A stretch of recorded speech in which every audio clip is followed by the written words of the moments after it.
So welcome to the Hypnotic Language Shortcut System. I'm here with Donna and Janet, and we're going to go through some of these cards in the Hypnotic Language deck to show you some of the exercises you can do in order to get your hypnotic language up to scratch. The first thing I want to show you is there's two different sets of suits. There are the colored suits over here. You see they're all colored, and we have the black suits. The first thing I'm going to encourage you to do is take the black cards, put them away for now. We don't need them for now. These are special modifiers that will improve, shall we say, the kind of language that you use. For now, we're going to stick to these things here. When you go through the cards, you'll see each one has a little phrase here with a blank side in here. I'll give some over here to you guys so you guys can play around with them. And the idea for this is for you to practice presenting suggestion, just using these phrases, and then also suggestion goes into the blank space. The very first thing I want to do, just to kind of get used to it, is if you just grab a couple of cards over here, and you just grab a couple of cards over here, all we're going to do is choose a simple hypnotic theme. The one that I'd encourage you to start with is the idea of comfort and relaxation. Who can't do with more comfort and relaxation in their life after all? It's not that hypnosis requires comfort and relaxation, it's just a nice, pleasant way or general atmosphere to create with someone so that they can go into a trance. Now what we're going to do is take one of these cards, read the phrase which is on the card out, so in this case, imagine. And then we're going to find any way that seems appropriate to talk about the theme of comfort or relaxation. So mine would be very simple. Imagine that you're feeling comfortable right now. Simple. Now notice right now, I'm not putting any hypnotic elements in. No language, no rhythm, no tone, no voice, no eye contact. It's okay. I'm just getting used to playing with these cards right now. So do you want to have a couple of goes? So I'm reading my card? So read out what's on the card. What would it be like if? And then just fit the idea of comfort or relaxation any way you want at the end of that. So what would it be like if I were comfortable and relaxed? Perfect. And now let's phrase it around so that's an actual suggestion to someone. So, what would it be like if you were comfortable and relaxed? Perfect. Simple, easy, right? Do you want to give it a go? Mine is, and you can experience blank as if blank. So just fill that in with the ideas of comfort or relaxation. And you can experience comfort as if it were a blanket. Wonderful, right? It's very simple, really, as a concept, right? So let's just choose another card. Just pull another one out from your little slideshow there. What's it like when you are comfortable and relaxed? Beautiful. Just pretend you're comfortable and relaxed. Now you get a feel for this. It's simple, it's straightforward, it's relatively easy. So what we're going to do now is take the same idea and see if we can just add a little bit. So instead of just using one card, you're going to just present several cards. I'll give you an example. I'm going to use the orange suit because we've run out of the red ones for now. So I'm going to choose two cards. You really should discover for yourself that, and I need to tell you. So I need to tell you that you can relax.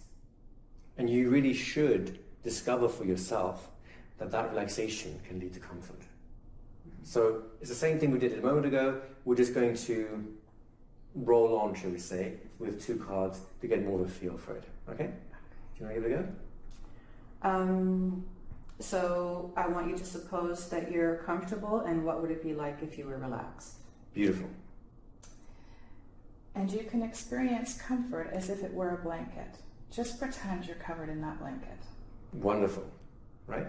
And notice how it starts stimulating your mind, your creative unconscious, shall we say, to find some logical connections between these ideas. The trick here is, don't try too hard. If you try and make sense, you'll stymie yourself and you'll go, I don't know, right? So the next thing I'm going to encourage all of you to do is turn the cards over so you don't actually see what's on the card before it comes. So then it becomes a surprise to you, right? So now, I've already used this one, so I'll make myself a little more difficult for myself. I'm going to use a whole new suit right here. Sooner or later, you'll find yourself relaxing comfortably. Now, will you experience that comfort now, or will you find yourself relaxing even more comfortably later? And how will you know when you're relaxing now? You get the idea? So I'm specifically or purposely trying to not second guess. I want the moment to kind of stimulate my mind into kind of forcing a little bit to be spontaneous. And it's very important because hypnosis has to be spontaneous. If it's not, well, that's why people memorize scripts and they have very large limitations. So who'd like to give it a go first? I'll try. Okay. So suppose you are comfortable and relaxed. And what is it like when you're that comfortable? Beautiful. And you can experience comfort as if it is a blanket. It's as if you're covered comfortably in that blanket. Wonderful. So here's the next idea then.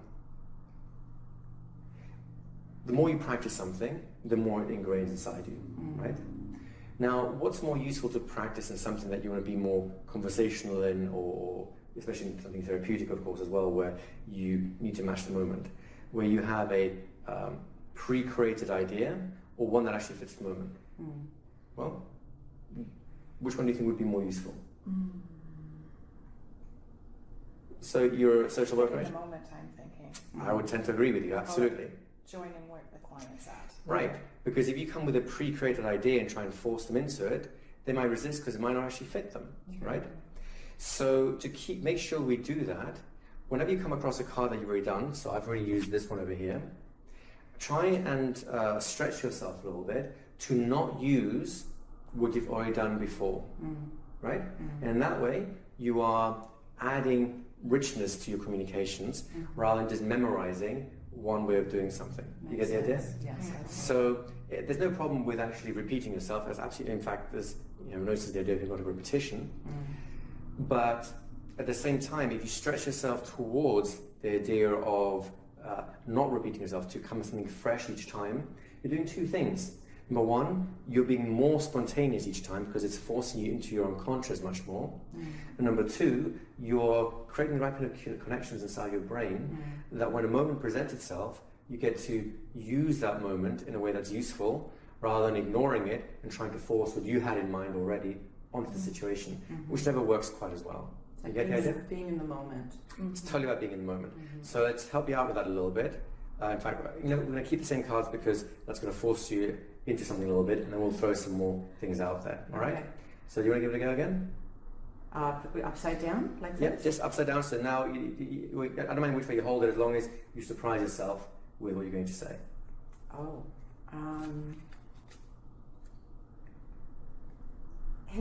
I don't know how to do this one. Wonderful. So the answer is very simple. You do exactly what you did last time. So you weren't repeating yourself there. The themes of relaxation and comfort are still there. Yeah. So if last time you said, suppose you relaxed, right? Then you need to put something slightly different there. Suppose you felt more than relaxed. Oh, got you. Okay. It's just a slightly different way of presenting all right, it. Now, of course, okay. the idea like suppose, it doesn't give you as much leeway. The idea of relaxing like a comfortable blanket across you, that metaphor is a little bit more obvious. So some cards will naturally lend themselves to that stretch more easily than others, but still, challenge yourself a bit. Okay, so suppose a place and a time when you felt comfortable and relaxed. And what would it be like if you were comfortable and relaxed in your own home? Wonderful. It's as if relaxation comes to us in a daily basis. And you can experience relaxation. I totally lost it. Let me go. I'm going to do it again. Spontaneous combustion. And by the way, this is exactly why we're doing this drill. Yeah. Because the time for you to go, and struggle, your brain right now is working out how to do this. Yeah. It's best to do it whilst you're just playing around with some friends. Yeah. Then when you're stuck in the moment going like, what do I say now? Bathroom break. Exactly. So this is the whole purpose of this training is to get you to the point where you never run out of things to say. All you need to do is have a theme, something you can talk about, like comfort and relaxation is what we are using as a default right now. And you should never run out of things to say. Because you can trust your mind to always present the right thing at the right time. Yes. And that's what we're doing right now. Yeah. Okay? Excellent. So do you want to give that another go? We will trust my mind. Off you go. Just pretend today is a day full of relaxation and comfort. Good. It is as if your entire day is comfortable and relaxed. Beautiful, right? Now notice how you shifted gears very quickly inside your mind. I did. And you almost got caught again with a little freeze, but rather than going down that path, you switched out on a different path, and your mind went, oh, I know, this is easy, right? And it should always feel easy, right? Any questions so far? No, it's No, good. it's You having awesome. fun? Yes. Okay, It's great so fun. I'll take this back for a moment. What we'll do now is I'm going to mix all these cards up. So now that you've got an idea of how the general cards work, we limit it to one suit just so you can get a feel for it. We're just going to mix these up a little bit, kind of crudely, because I am unfortunately no magician who can do all the fancy card tricks. And then we'll just give you a couple here. We'll do this, and give you some other ones here and there. And we'll get some over here, get the other ones over there. We'll do that one, and some more colours. We'll do a little bit of colour therapy here. And there's some more there. So really what we're doing now is, we're seeing if we can expand our repertoire. Each of the different coloured suits are based on a different psychological principles. The language is, so I just mix them up. It doesn't matter if they come two colours in a row or not. Just the idea is basically that you have a mix. You can't quite predict which way they'll go. I'll join you guys for a little bit. So now we've got the same thing, and now I want to turn it into something more, should we say, conversational. The more conversation you can get with this, the more people kind of fall into the rhythm of what you're saying. Generally speaking, when you talk to people, they pay attention to you, don't they? Right? That's kind of what a conversation does. If they're not paying attention to you, you have a bigger problem, and hypnosis is the step after you solve that particular problem. And to help someone enter a trance, there are only basically three things that you need to keep your attention on. One is their attention. Are you absorbing as much of it as possible? The more attention you have, the more the window of opportunity into trance opens up. So that's the key. Without attention, it's impossible to induce a trance. Now, technically speaking, you could have someone distracted and still induce a trance, but at that point you're still having their unconscious attention. So it gets a little bit more elaborate with more advanced sort of things. That's not the kind of attention we're interested in here right now, because we're just getting into the beginning phases of things to get good at something. So you know for a fact that when someone's conscious attention is on you, so is their unconscious attention, right? There are times when their conscious attention is elsewhere, but their unconscious attention is still on you, and there are times when it's not. Knowing what the difference is much more delicate a thing to be able to see. So we're not going to worry about it right now. We're just going to try and get as much of their attention as possible. That's the first thing. Step number 2 is to bypass the critical factor. It's that part of the mind that likes to reject ideas, say no to things. And basically it's there to keep the person as the same as possible. They know how the world works. If you tell them something that's contrary to that, they'll reject it out of hand. Some people have almost a chronic illness with their critical factor. You say that it's a beautiful day and they'll tell you you're going to have cancer, or it's going to get cloudy soon, it's going to rain, right? Because they've forgotten how to agree. Other people are completely the opposite. They will just agree with anything and just find any way possible to agree with you, just for the sake, just because the harmony that they experience internally, something they appreciate. Most people will lie somewhere in between, right? The third step is to stimulate the unconscious mind. You need to get some kind of an unconscious response. The beauty of these cards, the language on them, should I say rather, is that they do all three things at once. You will be speaking in ways that is naturally engaging. As a result of the way you're speaking, because of the psychology based inside each card, and of course the audios that go with the deck will describe the actual psychology behind each one in a little more detail. That tends to bypass the critical factor.